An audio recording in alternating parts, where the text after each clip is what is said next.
Hello everyone. This is Tobi from the Phuket Meditation Center, and you're listening to the Dharana Meditation Podcast. Let's sit together, calm the busy mind, and explore topics concerning character development, meditative training, and deeper self-knowledge.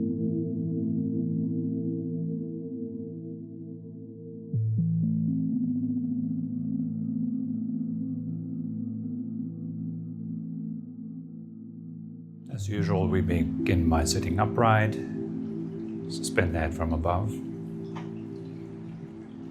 Let the body be relaxed at ease.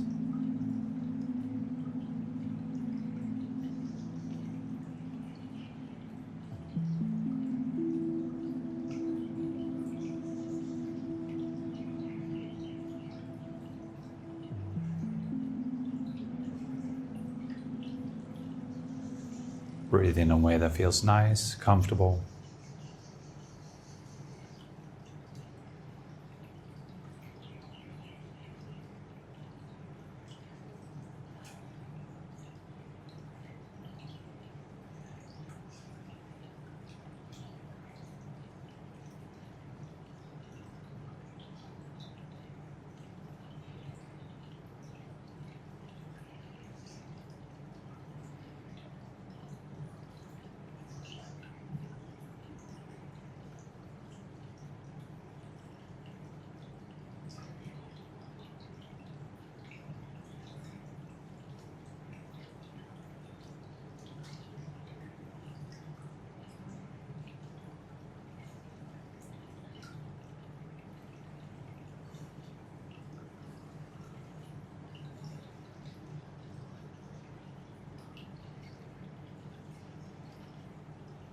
Receive yourself with kindness, with compassion.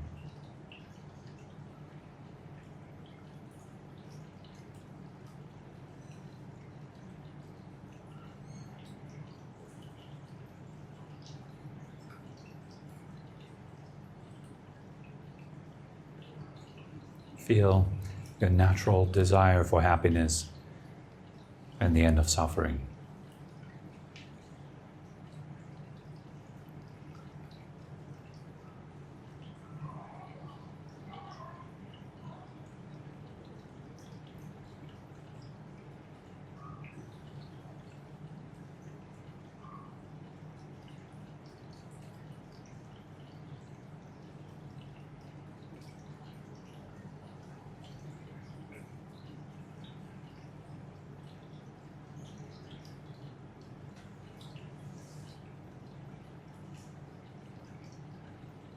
Knowing that with this practice we are responding to this desire directly.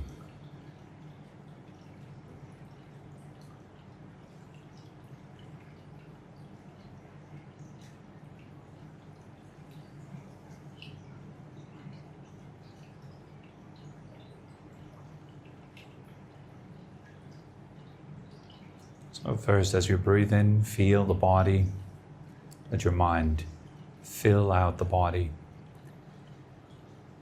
As you're breathing out, notice how the body responds by releasing tension, softening.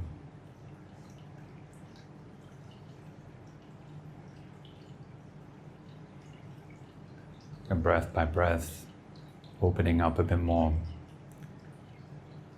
settling down a bit more.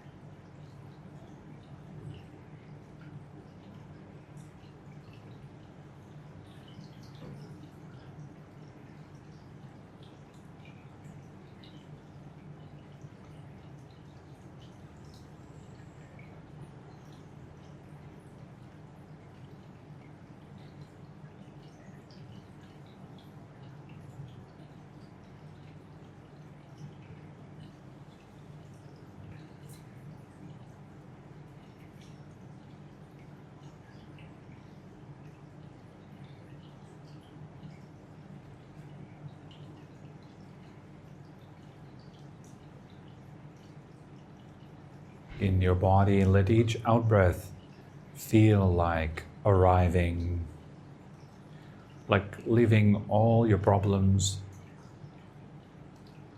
all hardship behind.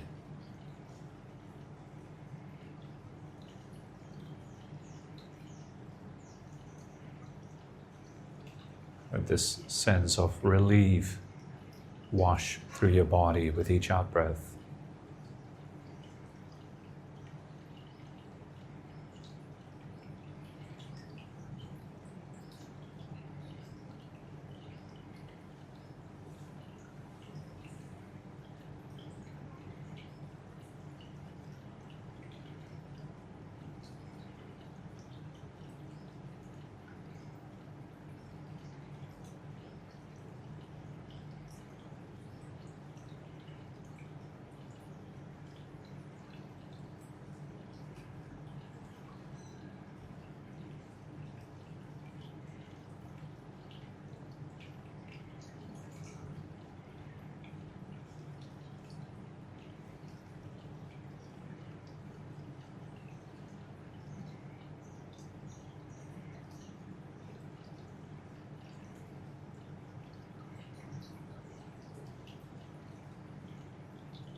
There's a couple of places in the body that are often overlooked here. One, the space between your eyes, the forehead. Let that become soft as you open, as you breathe out.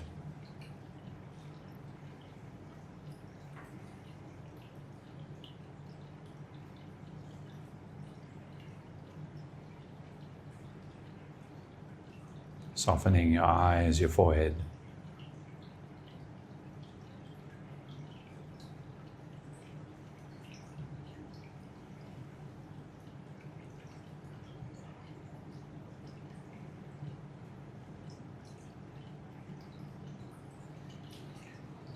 And then, of course, the shoulders.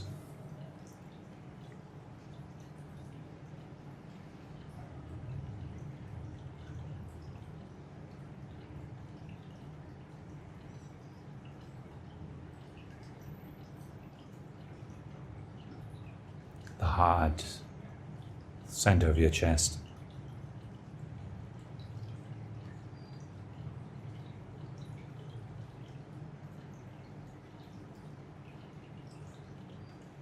Solar plexus and belly.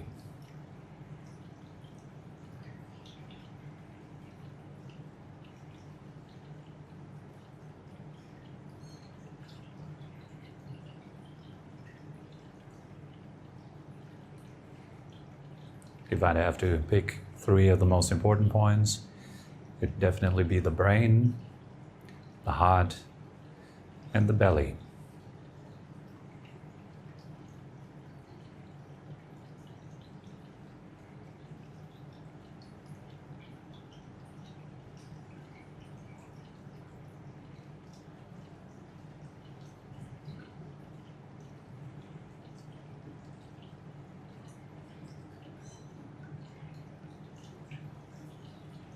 Every time you breathe out, let the tension dissolve, melt away.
want you to notice as well how nice it is to let go.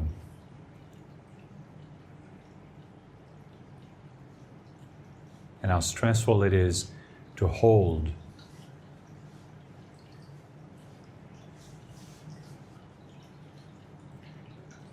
Being in a contracted, tense state, or in an open, released state, big difference.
As each out-breath is like arriving, coming home.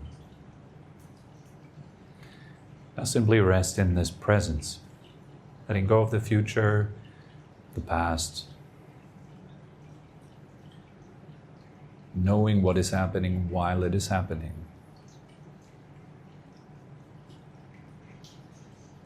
Where's my attention right now? Hearing, feeling, thinking,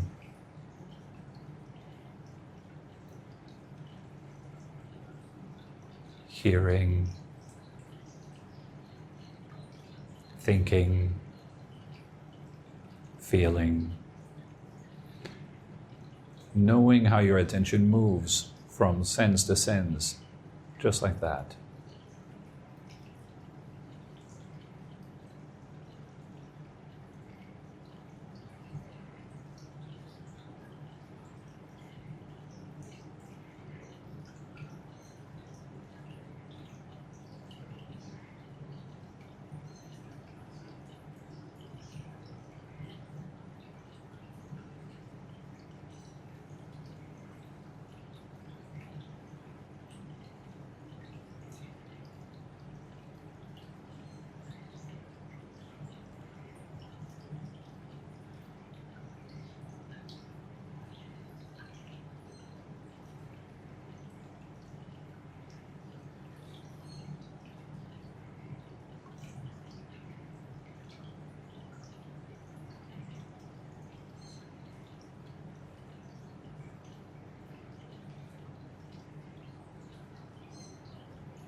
Keep it simple. We don't mind what kind of feeling you are experiencing right now. All that matters is that you know, right now, I'm experiencing sensations, feelings. Same goes for sound.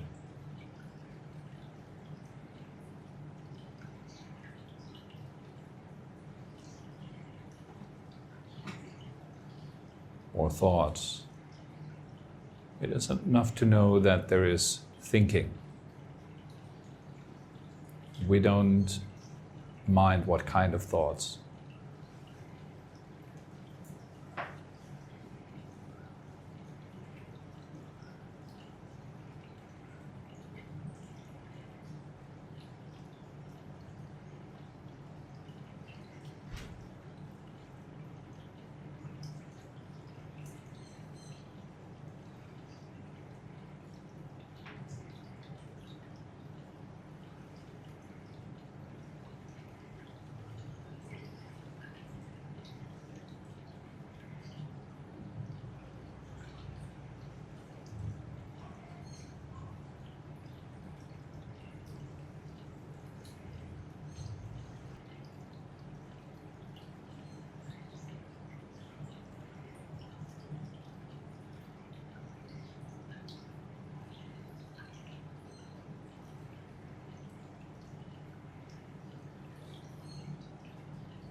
There's no such thing as a distraction.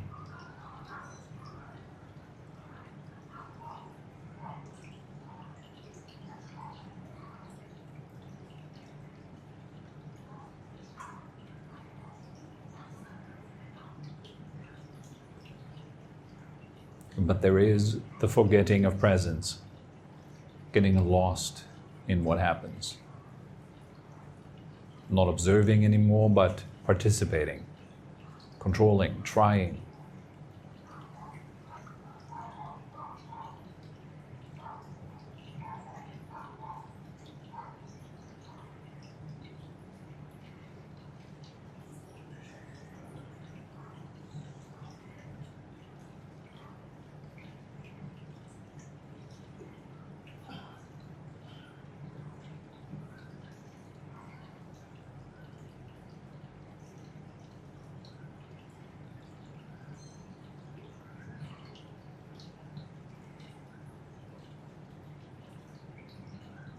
You're just in observing mode, knowing mode, awareness mode. Knowing what is happening, while it is happening, in real time.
The more present you are, the less the mind is going to talk about things.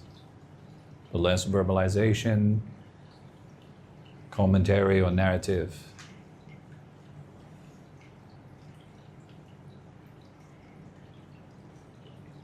So you'll find moments of silence where you are like a mirror, just reflecting what is.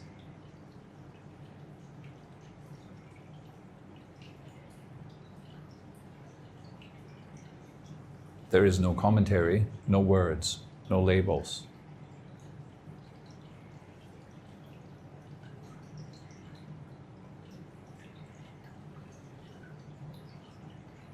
Just life and the knowing of life.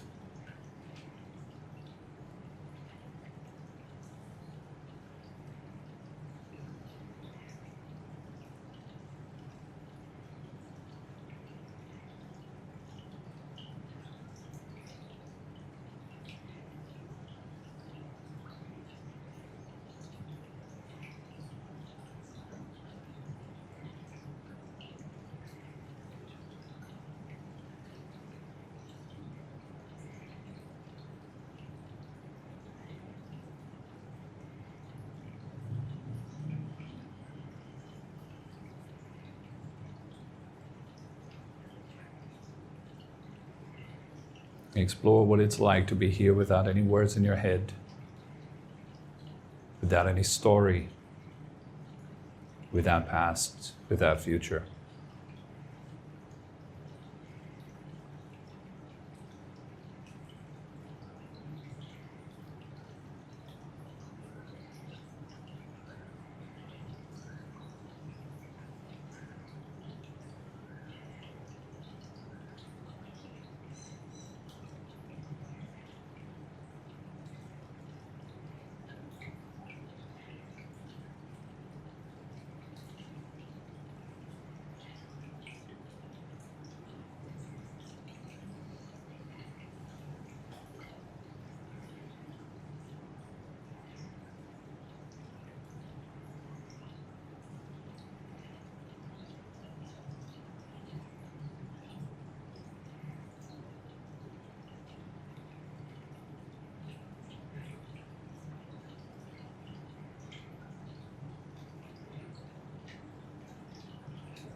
And from within this silence,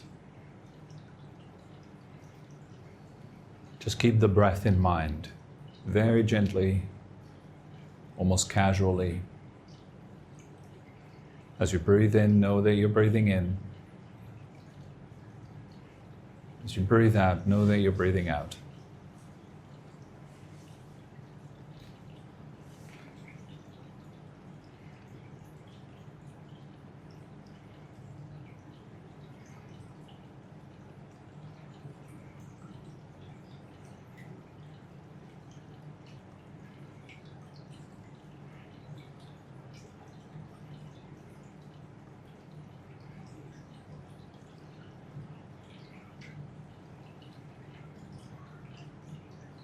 To keep the breath in mind, to be mindful of the breath, means to not forget the breathing.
It is enough to know whether I'm breathing in or out right now. We're not controlling the breath, we're not following it. We just know, in or out.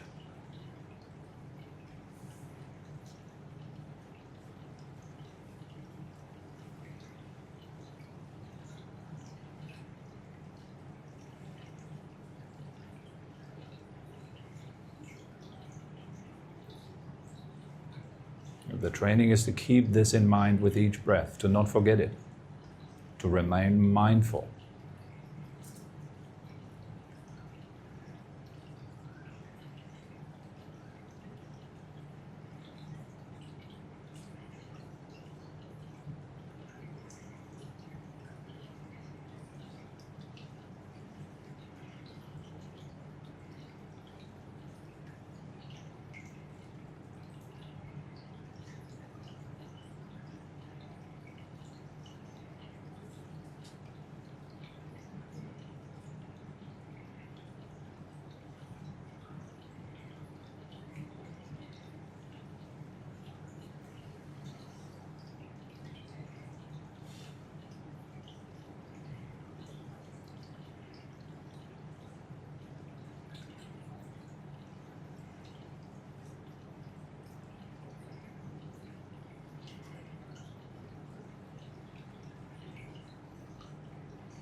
while remaining aware of the breathing, you can slowly open your eyes, stretch your body a bit.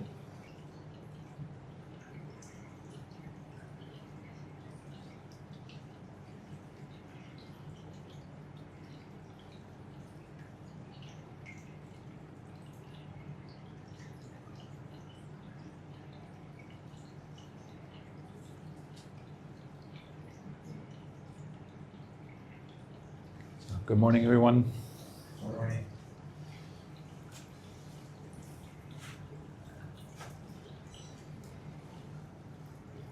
So today I have a question from one of our listeners, from Mel. On episode 435, How to See Progress, she asks, I have a question. I really enjoy sitting to do these meditations whereby I am focusing on nothing but the breath / body sensations and sounds. Almost I like the feeling of not thinking. As I follow the Mahayana path, I work to engage the mind in doing 21 meditations, and I find myself getting bored of repeating the same meditations again and again. Now I realize that the mind is trying to escape the suffering, but I would appreciate any tips you have on how to continue to enjoy what is repetitive. Many thanks again, from Mel.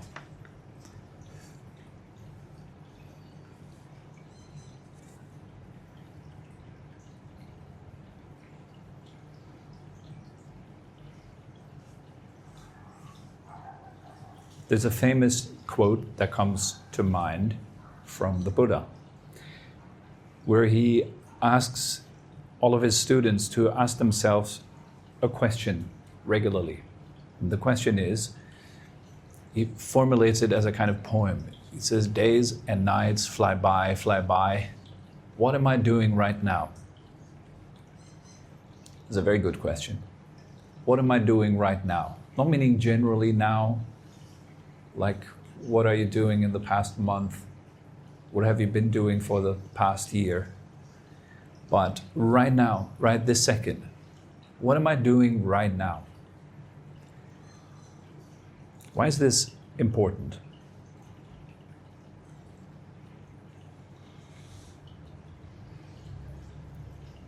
Because it shows you on one side, it shows you your past tendencies, reveals them very clearly, because what you are doing right now is a tendency coming from your past behaviors.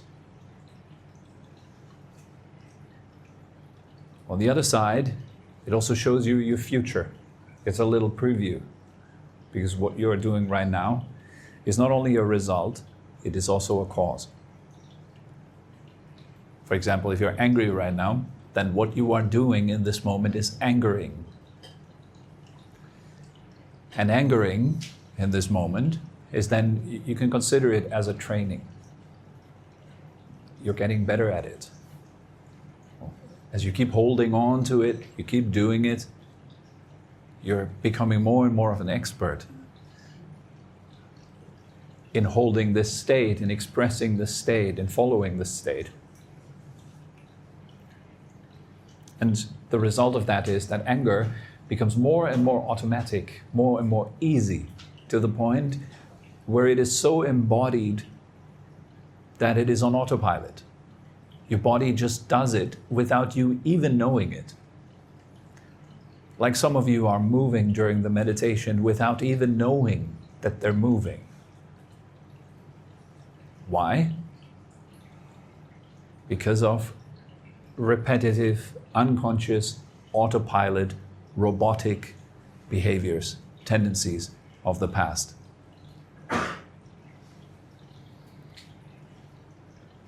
And it takes a good deal of awareness to reveal this, to become aware of this. This is the only time in your life where you have a fair chance at organizing your life in a more wholesome, in a better, more skillful way. Is right now. You cannot do it tomorrow. You cannot do it yesterday. Yesterday is finished. Tomorrow isn't here yet. So it's impractical, it's abstract, it is just thinking. The only moment where you can actually do something about your life is right now. And whatever you do repetitively, to come into the question of Mel, whatever you do repetitively is what you are training.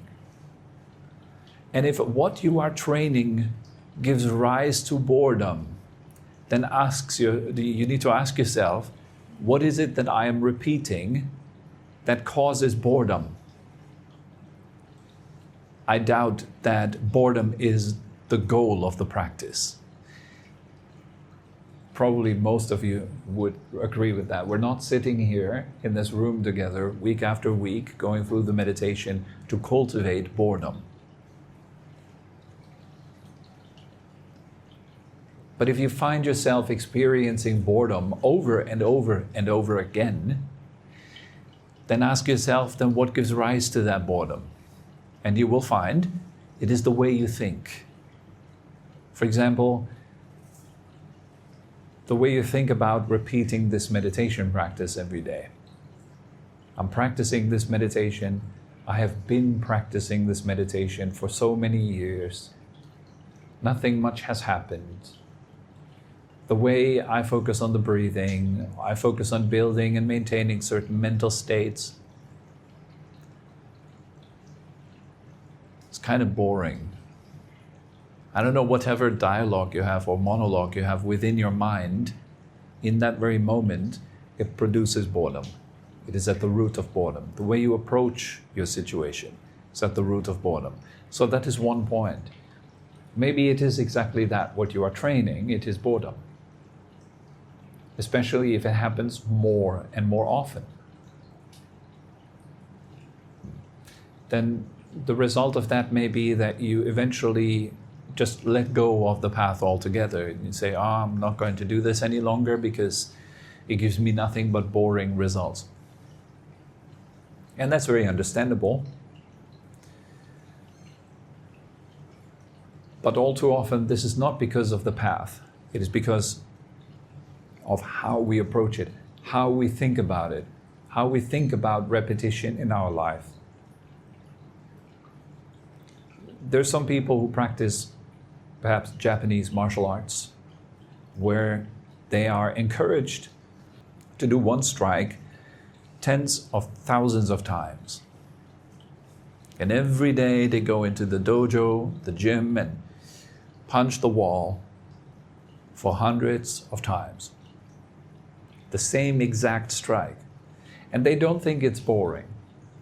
They think it is training. It is building perfection. It is embodying something deeply.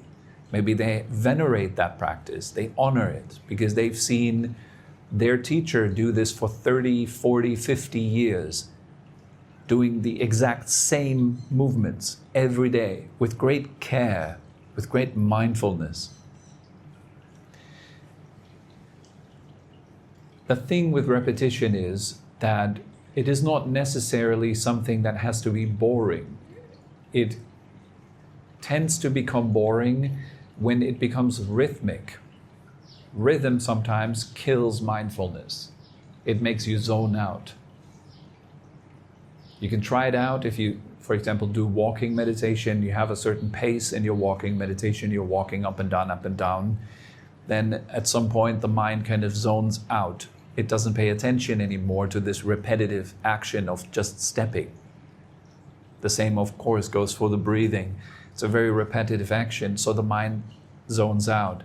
It doesn't think it has to pay attention anymore because it already knows it. This is the intellect. The intellect says, well, it's just another step. I already know it. Or it's the same teaching. I've already heard that. Boring. This is not correct, actually. What would be correct is to be fully present with what you are doing in this moment. If it is boring, then it's because you've already checked out mentally and you're somewhere in the intellect, intellectualizing the activity rather than actually being mindful, fully present, awake, aware. Because if you're fully aware, if you're fully awake, boredom cannot happen. The more aware, the more awake you are, the more bright the mind is, the less there's a chance for boredom to arise. Quite the opposite. What will arise is a fascination with the breathing, a fascination with the sensations that arise as a result of the stillness of mind and body. Not at all boredom. Boredom kind of is a little hint. It means that you are stuck in the layer of the intellect. You're intellectualizing the practice. You're not actually doing it.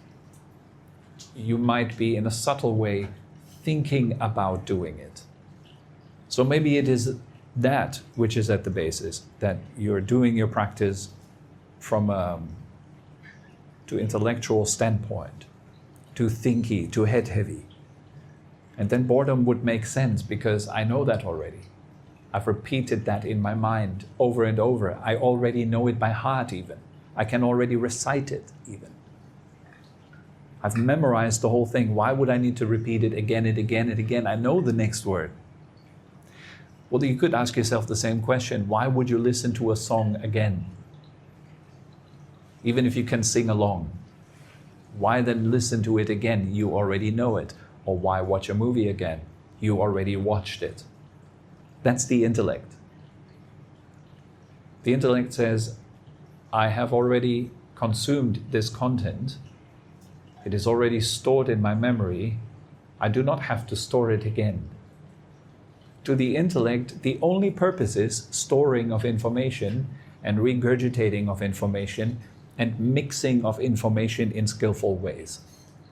That's it. So of course, it's quite dry, it's quite lifeless in a way. And if you practice from that idea, like, oh, I've done that meditation so many times already, I already know what's going to happen, then sure, boredom is the result. But if you're truly present with what you're doing, if you go beyond the layer of thought and you begin to really shine a light onto the body, the sensations, the sounds, and so on, there is a brightening of awareness that happens. That brightening makes life very rich, very interesting. So it reveals a type of beauty that is impossible for the intellect to experience. This is, by the way, a reason why somebody that does a lot of practice is by far more happy than somebody that doesn't do the practice. People who don't do any practice, they tend to see their life through the lens of a story. My life story. Where do I come from? Where do I go? What's my name? And all that kind of stuff. Yes, how old am I? This is very dry. It's very dead, actually, that life story. For a practitioner, we go above that story. We go into an area where you experience life directly, not via a story. Experiencing it directly. And that direct experience is vitalizing. It is giving you life. Your connection with life is enlivening. It fills you up with energy. If you have energy in your body and your mind, that translates to happiness, to joy, to contentment, not boredom. Boredom also implies a leakage, a leaking of energy. And again, one of the main culprits of energy leaking is intellect, thinking, and emotioning. So we need to go beyond that. This is why, when it comes to meditation, there is really just one function of meditation. It doesn't matter how many meditations you do. Meditation means the stilling of attention. It is not exercising your mental muscle. It is not visualization. It is not reciting of mantras. It is none of that stuff. None of that is considered to be meditation. Traditionally also, that is true. What I'm speaking is not coming from my own opinion. This is going back to the traditional sources. The words jhana, dhyana, samadhi, and so on, they all point to utter stillness. They do not point to fabrication.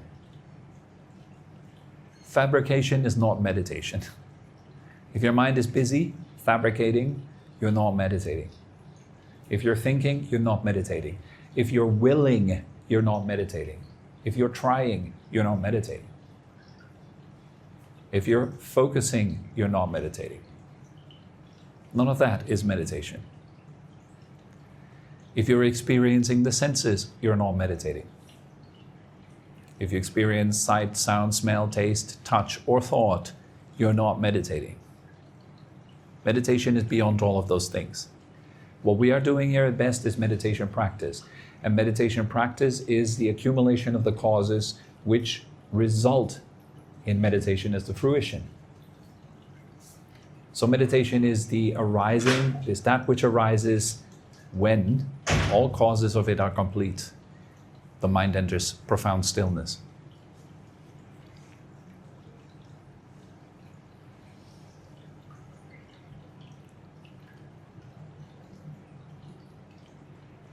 There may be mental practices that we do to build certain skills of the mind. For example, in the Mahayana mind trainings, so-called lojong or something like this, what we do is to train the mind in particular states that are helpful to the path.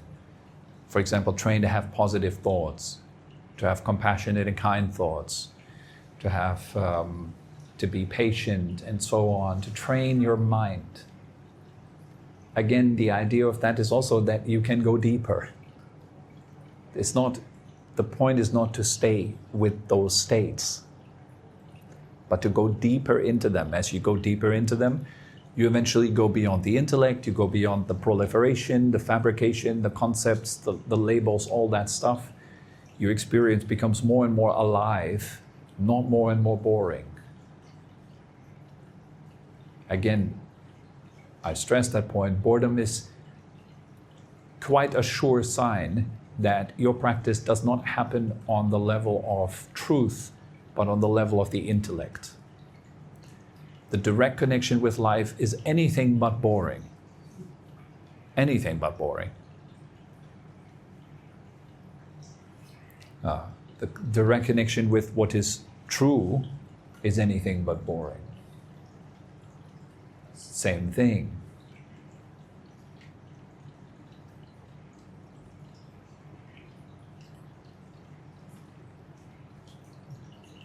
And yes, it takes time for most practitioners to kind of rise above that layer, which is very thick. It's very dense. And as you rise up, you're going to encounter less dense areas of intellect and so on. Maybe you're not having the coarse thoughts that you've had in the very beginning of your journey, but you will still have coarse thoughts. You can still not switch off, still caught up in busyness. But that busyness is maybe now more geared toward meditative ideas. Oh, I need to be more mindful, I need to focus on the breathing and so on. All of that is, strictly speaking, not correct. But it is already better than, should I buy a Mercedes-Benz or a Honda Jazz?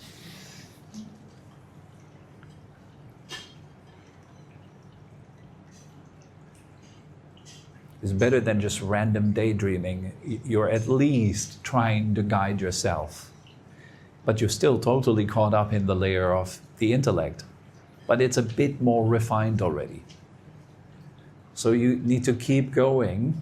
The goal is to leave all those fabricated layers and to look through them more and more, to reveal the truth about them. Because when you can see their truth, suffering ends. This is the point.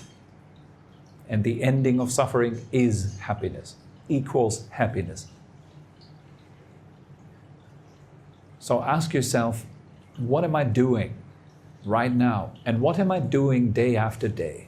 when I sit here and train my meditation, does it end suffering? Is suffering ending, or am I proliferating? Is the intellect calming? Is the awareness increasing? Or am I just intellectualizing constantly? Those are important questions. You need to kind of check yourself when you're doing your meditation practice, especially if you're not working directly together with a teacher. But usually a good teacher will pull you out of the thicket of your mind skillfully, because all those lower practices, they are designed to lift you above the mind. They're designed to lift you above the body in all traditions. But as so often the case, people get stuck in those lower tendencies, like ritual, prayers, verbal prayers, mantra, visualization, spiritual festivals, colors, dresses, names. Yeah, these kind of things, they're cool in the beginning, like toys for kids. They're nice toys. You have a new toy now. You belong to the gang. You've been initiated into the gang. Wow. It lifts your spirit. It makes you feel good. It makes you feel happy. It gives you a sense of belonging. Great. That's very necessary. You wouldn't even continue on if you didn't have those basic needs that a human being has covered. Belonging, love, purpose, meaning, all those things. They have to be established. The Christians, they do it with their Sunday Mass,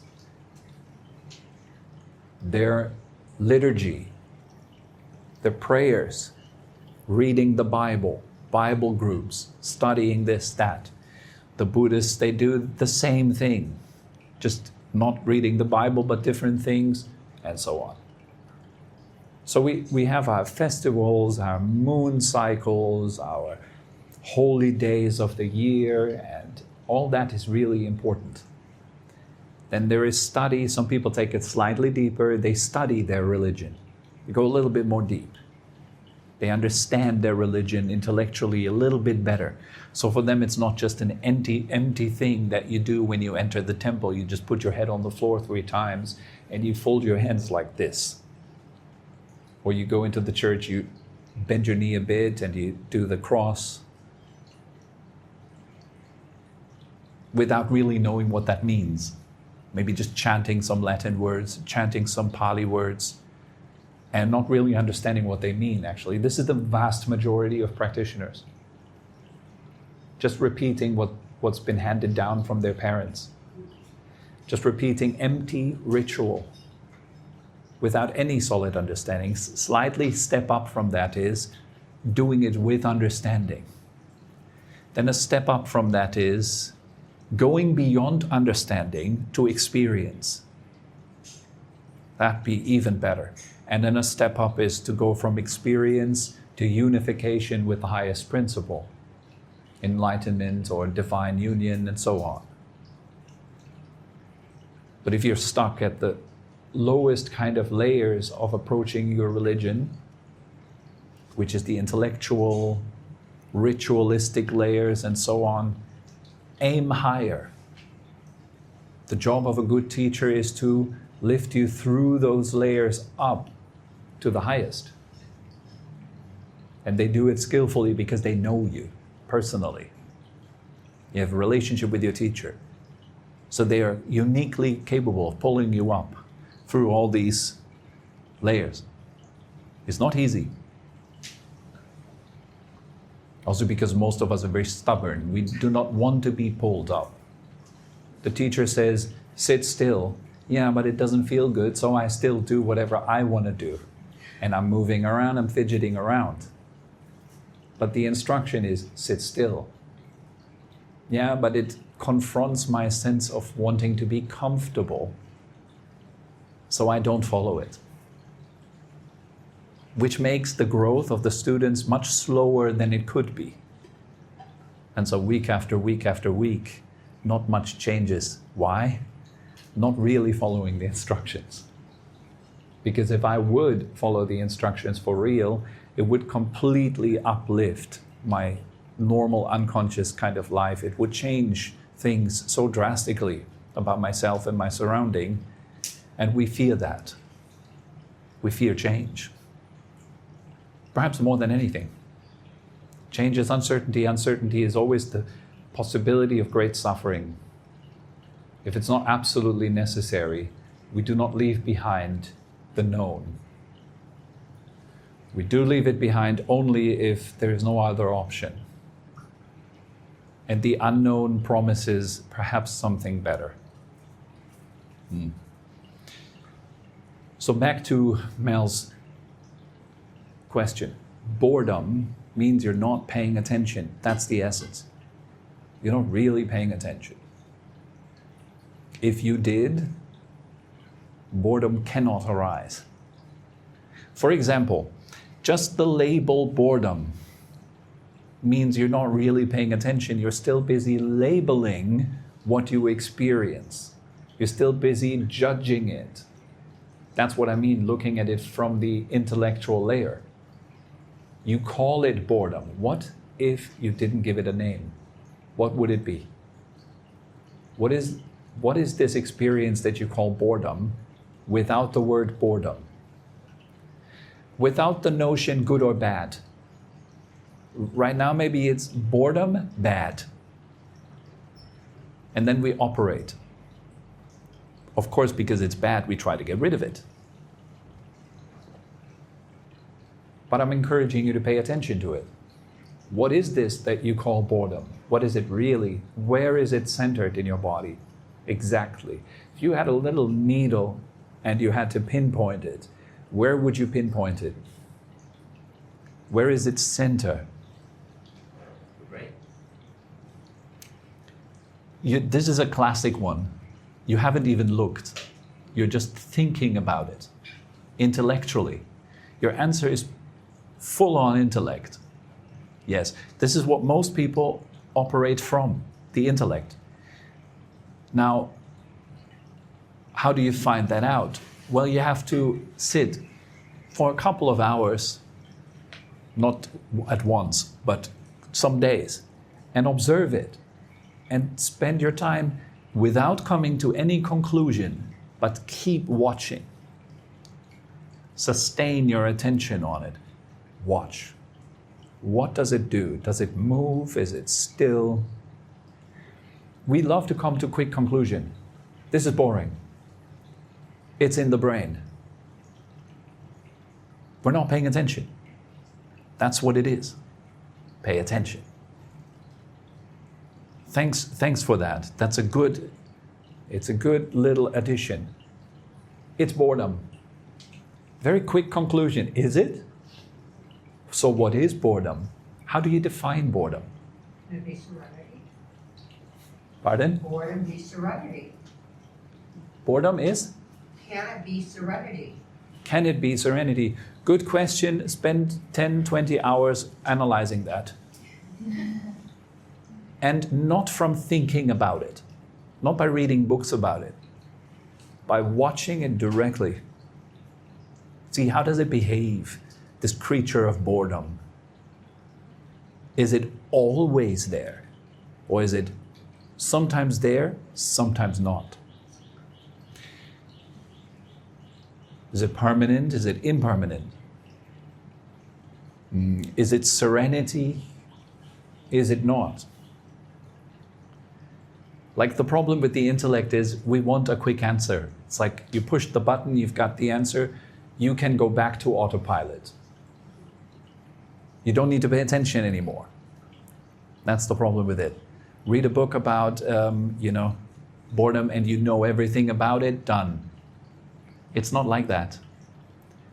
You also cannot go home and ask ChatGPT, okay, ChatGPT, where is the center of boredom located in my body? If I were to pinpoint it down with a needle, where would it be located? And then ChatGPT says something, and then you come next session and you say, well, the blah, blah, blah, blah, blah, blah, and you give the ChatGPT answer. You still have not paid attention. This is the essential ingredient. Stop. Slow down. Pay attention. What you think it is it that? So for myself, I think I'm getting, from these lessons, awareness of my life, more awareness. I wouldn't categorize it as serenity at all, or boredom, but I take what you give us, teach us, and when the day's going, I'm becoming more aware of my action or lack of, or how important is it, or where am I going to dive into this.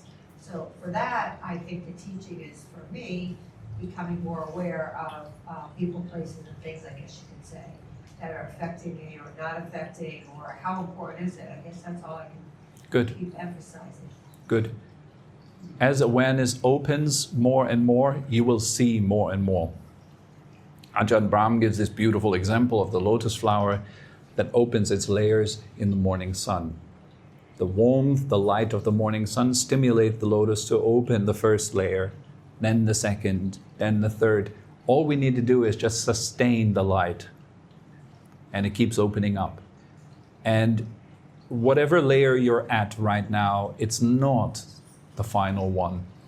So it just keeps unfolding and opening up. Another reason why it cannot be boring. Boredom is one layer of petals. If you keep shining your attention on it, it opens up and reveals the secret inside of the boredom. That's even deeper, even more surprising and wonderful than you might have thought. But if you're stuck at the label boredom, and you have come to the conclusion it is such, it is boring. Doesn't it have to do also with the fact that we overstimulate our brain with endorphins for so much scrolling and all? Yes. We're always like stimulating our brain. So whenever we stop stimulating our brain, it's like... Yeah, contrast. Yeah, That's very true. Yes, that's another good point. Of course, we live in times of great overstimulation. Most people are fantastically overstimulated throughout their day. And then, of course, something that is repetitive and simple, by contrast to scrolling your feed with all the crazy news and funny stuff and everything, that is, by contrast, very boring, flat. Like, by contrast, if I contrast the news to my being loses if it is about boredom or excitement. My being doesn't provide the excitement that the news would provide. And that's at the first layer. If you keep going deeper, then that will switch. Then the being will provide way more excitement than the stuff. So that's how it should switch around after a while. In the beginning, it's the world that provides. Later on, it is yourself that provides, or your soul that provides, life that provides, the depth of your being that provides. That's the shift. Okay, anyways, I think that's enough for today. Thank you very much for coming. Have a good time. We hope you enjoyed this episode and had a meaningful time. For more information and upcoming events, head over to our website at Phuket-meditation.com. Thank you very much for listening and have a wonderful day.